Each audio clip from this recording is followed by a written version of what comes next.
বাড়িতে থাকা চাল ও সেদ্ধ আলু দিয়ে দারুণ কিছু মুচমুচে মুখরোচক পকোড়া বানাতে মন চাইলে এই রেসিপি বাড়িতে বানিয়ে দেখতে পারেন। প্রথমে চালগুলোকে ভালো করে ধুয়ে নিতে হবে, তারপর জলের মধ্যে ভিজিয়ে রাখতে হবে। এখন এদিকে একটা প্রেসার কুকারের মধ্যে কয়েকটা কাঁচা আলু দিয়ে দিলাম আর খুব ভালো করে সেদ্ধ করে নিতে হবে। একটা সিটি দিয়ে দিলেই ভালো করে সেদ্ধ হয়ে যাবে। এদিকে চালগুলোকে মিক্সির জারের মধ্যে নিয়ে ভালো করে পেস্ট করে নিয়েছিলাম আর আলুগুলো সেদ্ধ হয়ে গেছে। আলুর খোসাগুলোকে তুলে নিতে হবে। তারপরে আলুগুলোকে ভালো করে ম্যাশ করে নিতে হবে আর এই সময় এর মধ্যে দিতে হবে কেটে রাখা টমেটো আর দিয়ে দিলাম কুচনো পেঁয়াজ, অল্প একটু কুচনো কাঁচা লঙ্কা আর দিয়ে দিলাম কুচনো ধনেপাতা। যে মিশ্রণটা আমি রেডি করে রেখেছিলাম তার মধ্যে সমস্ত কিছু দিয়ে ভালো করে মিশিয়ে নিতে হবে।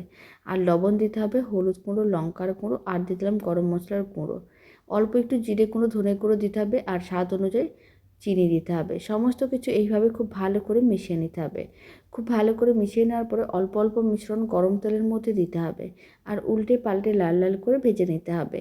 তাহলেই রেডি হয়ে যাবে দারুণ স্বাদের এই মুখরোচক রেসিপি, যা বানানো তো একেবারেই সহজ আর খেতে ভীষণ ভালো হয়। আপনাদের খুবই ভালো লাগবে, বাড়িতে বানিয়ে দেখতে পারেন।